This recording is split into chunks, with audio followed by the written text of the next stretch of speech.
Do I need to turn off a solar panel system before cleaning? And can I get electrocuted when I'm cleaning my solar panels? I get asked this question pretty often, and the short answer is gonna be yes. Because yes, you can get electrocuted when you're cleaning solar panels, despite popular opinion. However, the likelihood of this happening is extremely low, but the possibility is there. Essentially, solar panels generate and store electricity, and that process occurs in a well-protected glass and aluminum enclosure. But it still poses a possible hazard and the risk of electrocution.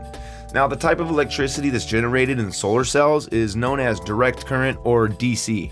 Now, direct current has a continuous flow, and this is dangerous because if it grabs a hold of you, you'll be unable to pull away. And an inverter is needed to convert the electricity into an AC or alternating current, which is much safer. Many people think that by turning off the inverter, that this will disable the electricity, but with my understanding is that an inverter simply facilitates the storage of electricity, but not necessarily the production. And every PV system should be grounded or earthed. If the installer and technician haven't done this process correctly, then the possibility of getting electrocuted will increase if you choose not to turn off the PV system before you start cleaning. If you're still confused about the question, I understand, and it's because the answer is a little unclear. So I'll tell you what I do when I clean solar panels for my customers, and I'll say that I'm not a solar installer or a technician, but I do take pride in my safety, of course, and the protection of my clients' most valuable asset, their homes.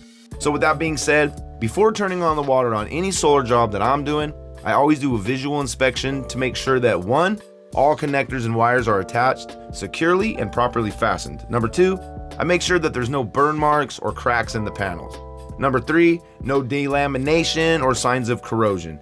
In regards to the cracks, you might see these micro cracks, and those micro cracks are typically in the surface layer. And I've washed panels like this in the past with these micro cracks while the power is on, and I've had no issues with this. So if you can check all the boxes on these 3 things, then you should be good to go. I know this is a pretty short video, but I do get asked this question pretty frequently, so I thought why not make a video about it and share my experience and what I've learned along the way. I'll leave a link to some resources pinned in the comment section, and it'll be the top link in the description. So give me a thumbs up if you guys are still watching, and don't forget, anything's possible, and I'll see you guys in the next video. Peace.